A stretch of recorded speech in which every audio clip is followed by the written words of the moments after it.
Once he buzzed me through the front door, by the time I got to the elevator, he had already given me access to make it up to the 5th floor. Mind y'all, he's giving me access to the building and the elevator through this app that he had downloaded on his phone that he had told me about. As I talked about in part 3, once I made it up to the 5th floor, I had walked towards the lounge area and it had see-through glass. So once I looked through the glass and I didn't see anyone, I had texted him and I said that I'm here. As I'm looking down, just scrolling on my phone, I hear a door open. And when I look up, it's the door opening from the patio and it's him standing right there. I said, "What's up?" And he was literally just standing there with the door open. And then he said, "Man, can you just come out here?" And so I did. When I walked through the door, I said, "What's up? What are we doing?" And he had just shut the door and started walking towards this hammock that they had in the middle of the patio. Once he made it to the hammock, he sits down, kicks both of his feet up, crosses them, and then puts his hand together like this and is sitting there looking at me. I had not moved from the spot where I was standing at, so he says to me to come over here. Once I walked over there, I was just standing right there again, and there was chairs around, so he's telling me to sit down. I said, "No, I am not sitting down. I came to get what you told me you was going to give, so give it to me so I can go." Now he's saying to me that I'm being hostile and that I need to chill out and calm down. I told him that I was over all this and I'm just ready to get it over with. The man had on a collared shirt and some regular pants on, talking about how he had to just leave from doing business just to come here to the apartment to deal with this.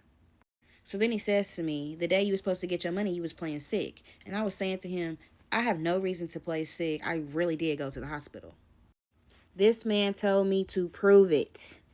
He said, "Call the hospital right now and get your records and put them on speakerphone so I can hear."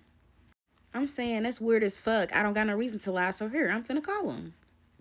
Lies have been said, lies are still gonna be said. So I'm showing every single receipt.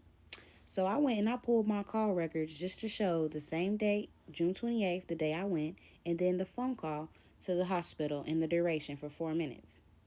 Here's the hospital that I went to just to cross-reference the phone numbers. So I call the hospital. I'm talking to the records lady, and I'm asking her, "Can you pull up my last visit, please?" She pulls it up and she says, "Yes, this is the day that you was here, da da da da da da da."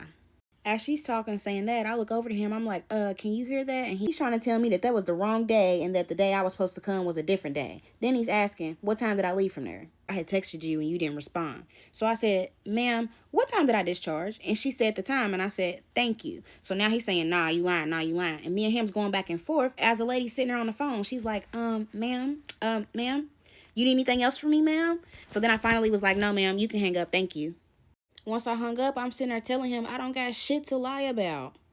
The nurse had told me military time, so here I go, back on Google, and I Google the time.